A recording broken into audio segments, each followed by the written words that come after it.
siendo renacidos no de simiente corruptible, sino de incorruptible, por la palabra de Dios que vive y permanece para siempre. Amparados en esta promesa nos convocamos todos los días para una lectura reflexiva de las Sagradas Escrituras, capítulo tras capítulo, en este espacio que llamamos Reavivados por su palabra. Hoy nos detenemos en el capítulo 8 del libro de Éxodo y lo hacemos con este espíritu de oración. Señor, al meditar en tu palabra, lo hacemos en tu nombre para que nos hables y para que apliquemos mensajes a nuestra vida. Lo pedimos, lo agradecemos en el nombre de Jesús. Amén. Recordamos que estamos leyendo, meditando y reflexionando todos los días sobre el segundo libro de la Biblia, el libro de Éxodo, que significa salida, ¿no? Que significa o que resume todo el relato de la liberación del pueblo, de su peregrinar por el desierto. Pero en ese llamado que Dios hace a Moisés y a Aarón para para producir la liberación del pueblo de Israel de la esclavitud en Egipto, primero hay un mensaje, hay una amonestación, hay un pedido, hay un ruego, y después el Señor va cada vez hablando un poco más fuerte, en lo que se conoce como las plagas. Ya vimos en el programa anterior el inicio de estas plagas, y en el capítulo 8 hay 3 plagas más, o sea, 3 fuertes llamados. La primera de estas plagas tiene que ver con ranas, la segunda con piojos y la tercera con moscas. ¿Cómo es esto? Leamos. Entonces Jehová dijo a Moisés: entra a la presencia del faraón y dile: Jehová ha dicho así, deja ir a mi pueblo para que me sirva, porque si no lo dejas partir, yo castigaré con ranas todos tus territorios. El río criará ranas, las cuales subirán, entrarán en tu casa, en la habitación donde duermes, en la cama, en la casa, en los hornos.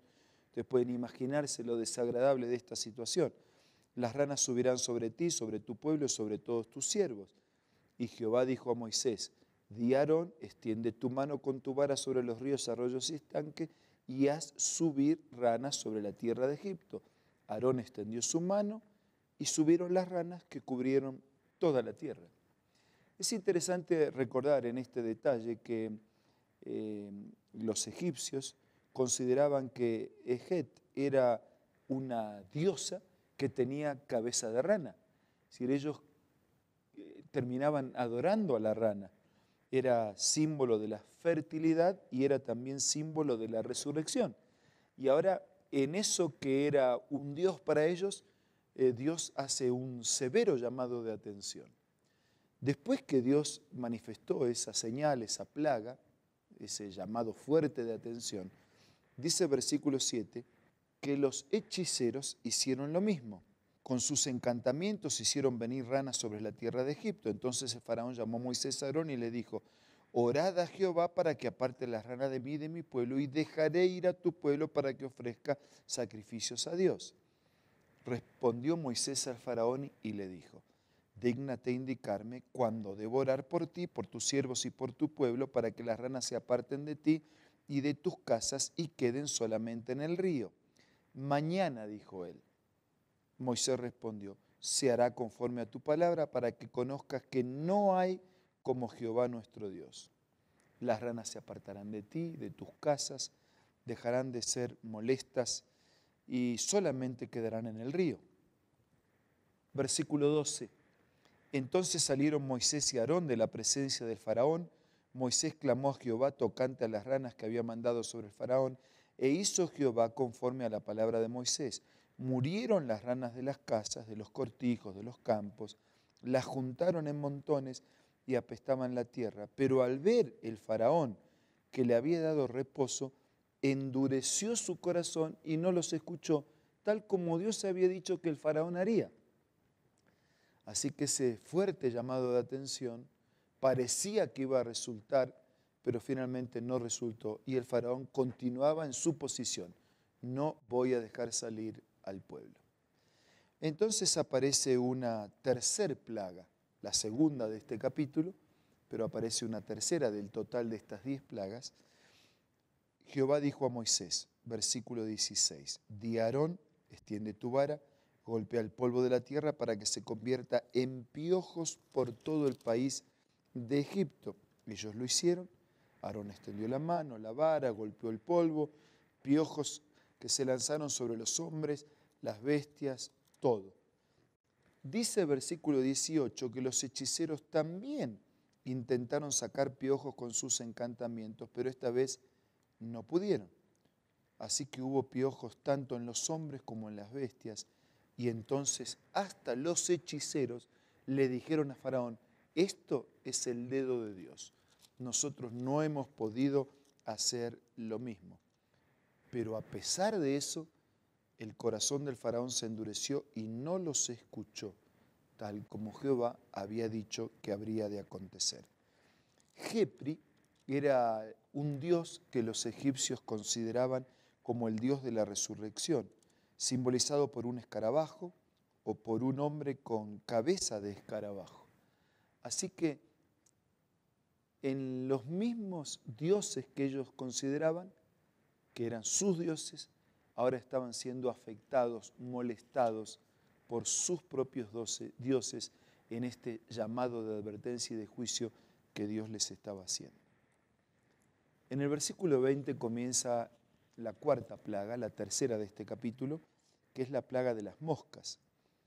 Dios le dijo a Moisés, levántate de mañana, ponte delante del faraón cuando él salga al río y dile, Dios dijo así, deja ir a mi pueblo para que me sirva. ¿Por qué no dejas ir a mi pueblo? Yo enviaré sobre ti, sobre tus siervos, sobre tu pueblo y sobre tus casas toda clase de moscas. Las casas de los egipcios se llenarán de toda clase de moscas. Y aquel día yo apartaré la tierra de Gosén, en la cual habita mi pueblo, para que no haya en ella ninguna mosca. Es decir, habrá mosca en todo Egipto, menos donde vive la familia, el pueblo de Dios. Versículo 23, y yo pondré redención entre mi pueblo y el tuyo, y mañana será esta señal.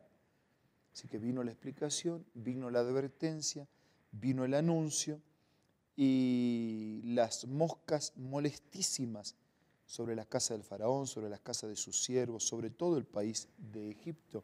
Y el país estaba corrompido a causa de ellas. Ustedes pueden imaginar que además de la molestia, ¿no?, hay algo mucho más serio detrás de un país lleno e infectado de moscas. Entonces el faraón llamó a Moisés y le dijo, vayan, ofrezcan sacrificios, no dentro del país, fuera del país. Y Moisés respondió, no conviene que hagamos así porque ofreceríamos a Jehová nuestro Dios lo que es la abominación para los egipcios. Si sacrificamos lo que es abominación para los egipcios delante de ellos, no nos apedrearían. Iremos por el desierto 3 días de camino y ofreceremos sacrificios a nuestro Dios, como Él nos diga, lejos de tus límites, para no atentar con lo que ustedes creen. Dijo el faraón, yo os dejaré ir para que ofrezcáis sacrificios a Dios vuestro Dios en el desierto, con tal que no vayáis más lejos, y oren por mí. Y Moisés respondió, al salir yo de tu presencia, rogaré a Dios que las diversas clases de moscas se alejen del faraón, de sus siervos, del pueblo, mañana, con tal que el faraón no nos engañe más, impidiendo que el pueblo vaya a ofrecer sacrificios a Jehová. Entonces Moisés salió de la presencia del faraón, oró a Dios, y Dios apartó todas aquellas moscas de la casa del faraón y de Egipto. Pero cuando fueron liberados de las moscas, otra vez el faraón endureció su corazón y no dejó salir al pueblo. Es interesante que había ese Jepri también, que era considerado el dios de la resurrección, también estaba simbolizado en estas figuras y en estas moscas. Por eso insisto, los mismos que ellos consideraban sus dioses, inexistentes, creados por su propia imaginación, ahora eran lo que Dios estaba utilizando para producir molestias. Pero ellos no escucharon la voz, no escucharon la súplica, no escucharon el ruego y el pedido de Dios, y cuando las plagas comenzaron a molestar, a afectarlos, parecía que abrían mano, pero finalmente el corazón se endurecía para seguir en las suyas, impidiendo la salida del pueblo de Dios. Amigos, Dios siempre habla para mostrarnos un camino. Después puede ser que tenga que gritar para que lo escuchemos. Y a veces actúa más fuerte que una conversación para que entendamos, para que podamos ser sacudidos, para que reaccionemos a tiempo. Y a veces el Señor tiene que actuar como actúa un médico, que primero aconseja, después medica y finalmente, si es necesario, tiene que hacer una cirugía. Y parece que fuese una mala obra lo de cortar, pero el corte de ese médico seguramente es para sacar la enfermedad y recuperar la salud. Dios actúa desde su bondad y desde su amor siempre, a veces hablando, suplicando, invitando, otras veces sacudiéndonos para que reaccionemos. Escuchemos la voz de Dios. Dejémonos guiar por su enseñanza y hagamos la mejor elección para la vida.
Señor, nos dirigimos a ti en la oración para pedirte que nos des un espíritu diferente al espíritu que el faraón tenía en Egipto, que podamos escuchar tu voz, que podamos entender tu palabra, que no necesitemos fuertes vientos que golpeen contra nuestra vida para percibir, para reaccionar y para aceptar caminar en tus caminos. Bendícenos a todos para que de las experiencias buenas y erradas del pasado podamos aprender y hacer a tiempo todo aquello que debe ser hecho para nuestro propio bienestar, el bienestar de los que nos rodean y nuestro destino de eternidad. Bendícenos a todos, te pido, te agradezco, en el nombre de Jesús. Amén. Jesucristo, el Verbo viviente, es el único medio de salvación. Él es el centro del pensamiento de nuestra vida, la fuente y la autoridad de la doctrina. El principal propósito de la vida de Cristo fue la obediencia a los mandamientos, exaltando la ley de Dios como un reflejo de su carácter. El principal mensaje a ser predicado en el mundo, basado en Apocalipsis 14, está representado por 3 ángeles llevando el Evangelio eterno al mundo entero. Este mensaje se basa en los encantos inigualables de Cristo y declara que la hora del juicio ha llegado y llama a obedecer los mandamientos de Dios. Mediante su palabra, Dios ha comunicado a los hombres el conocimiento necesario para la salvación. Las Santas Escrituras deben ser aceptadas como dotadas de autoridad absoluta y como revelación infalible de su voluntad.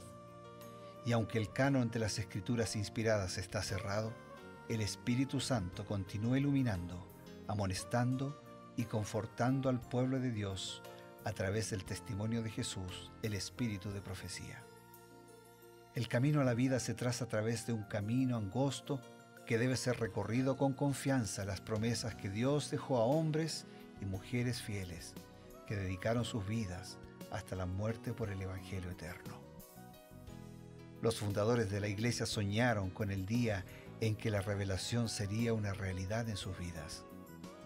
Miraron con los ojos de la fe a aquel día glorioso cuando finalmente la promesa sería cumplida en la venida magistral de Jesucristo a esta tierra para recompensar a cada uno según sea su obra.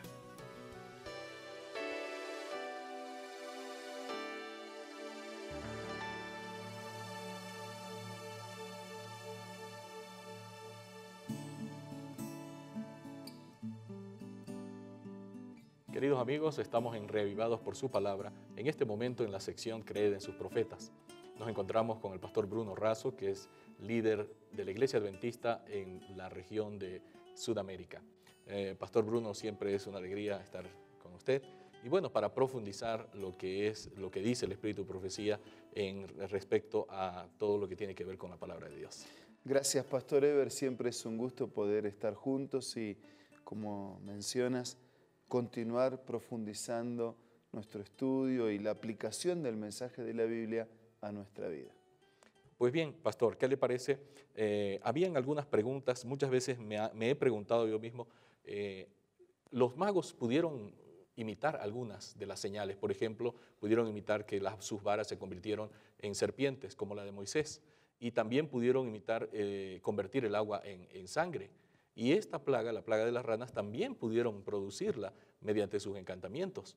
Sin embargo, no pudieron quitar las ranas. Ellos podían hacer, pero no podían quitar los resultados de sus hechicerías. ¿Por qué sería esto? ¿O qué explicación tenemos al respecto?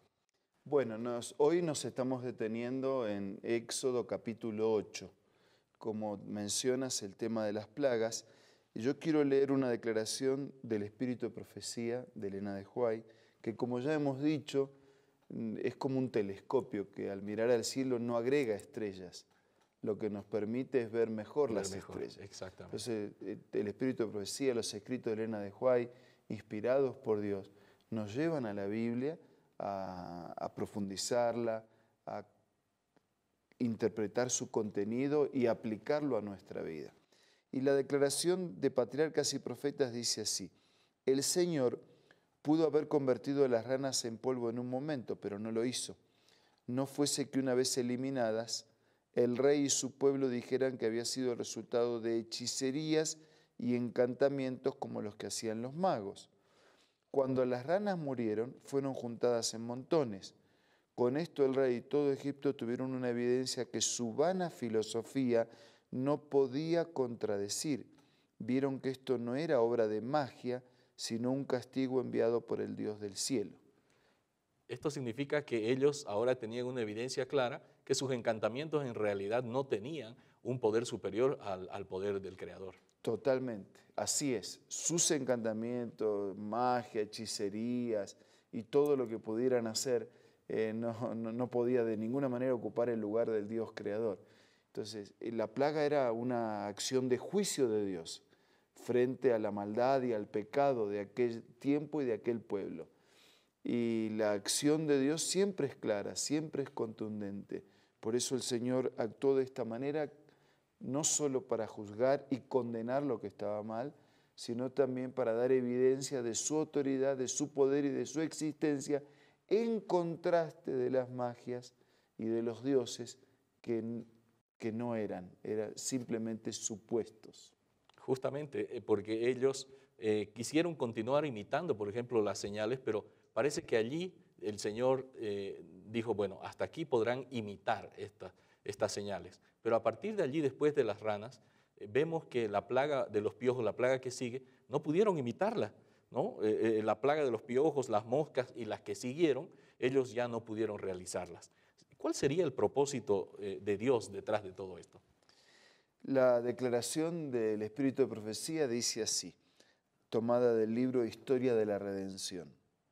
Los magos no pudieron producir piojos. El Señor no permitió ni siquiera que lograran una apariencia para su propia vista y la de los egipcios de que podían producir la plaga de piojos. Quería que Faraón no tuviera la menor excusa para justificar su incredulidad. Obligó incluso a los mismos magos a declarar, dedo de Dios es este. ¿Qué le parece? O sea que Dios actúa soberanamente. Juzga condenando el mal y el pecado, pero previamente hace llamados y da oportunidad al arrepentimiento y a un cambio de conducta. Cuando esto no ocurre, como en este caso, el Señor deja claro también la incredulidad del faraón. Fue su incredulidad la que lo llevó a la ruina. Como habría sido su fe y aceptación de las cosas de Dios lo que lo llevaría a la salvación. Cosa que no ocurrió con él, pero ocurrió con otros. Y lo importante de todo esto no es simplemente repasar la historia. Sin duda. Es ver qué aplicaciones tiene. Claro, San Pablo dice todo lo que está escrito en la Biblia está escrito para nuestra enseñanza.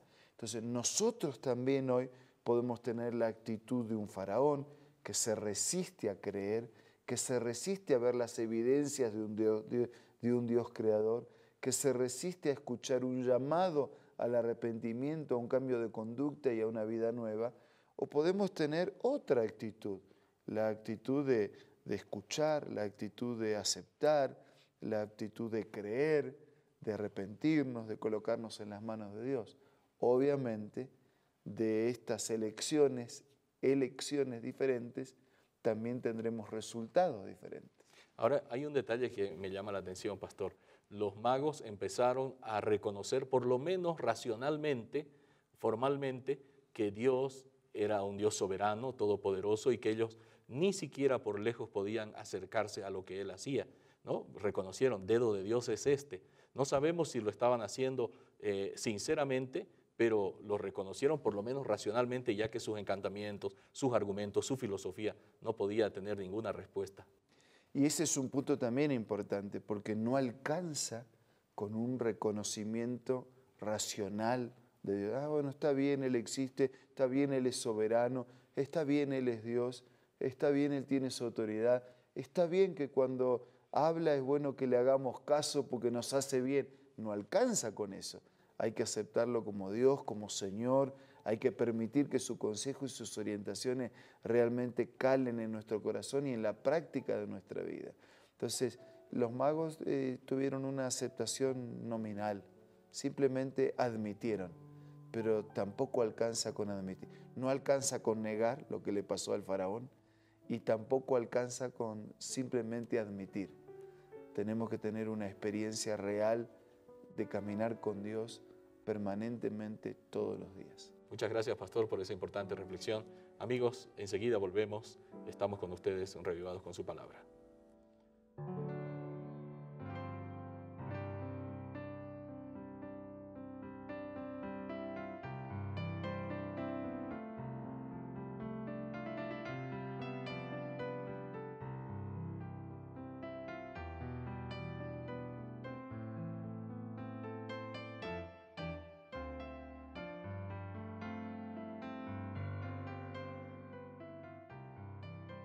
Hola, seguimos descubriendo más consejos interesantes. Mira el que encontré el día de hoy. No tenemos nunca por qué sentirnos solos. Los ángeles son nuestros compañeros. El Consolador que Cristo prometió enviar en su nombre mora con nosotros. En el camino que conduce a la ciudad de Dios, no hay dificultades que no puedan ver quienes en Él confían. No hay peligros de que no puedan verse libres. No hay tristeza ni dolor, ni flaqueza humana para cual Él no haya preparado remedio. Linda cita, ¿verdad? Esta y muchas otras puedes encontrar en el libro Ministerio de Curación, escritas por Elena G. de White, una autora y escritora muy reconocida. Te invito a que puedas ser parte de tu biblioteca personal y te invito a que puedas adquirirlo ingresando a la página web www.aces.com.ar. Otra manera que tú puedes adquirir estos libros es buscando una iglesia adventista del séptimo día que esté cerca de donde tú te encuentres. También puedes adquirirlo descargando las aplicaciones de App Store o de Play Store para tus dispositivos, buscándolo como Elena G. de White.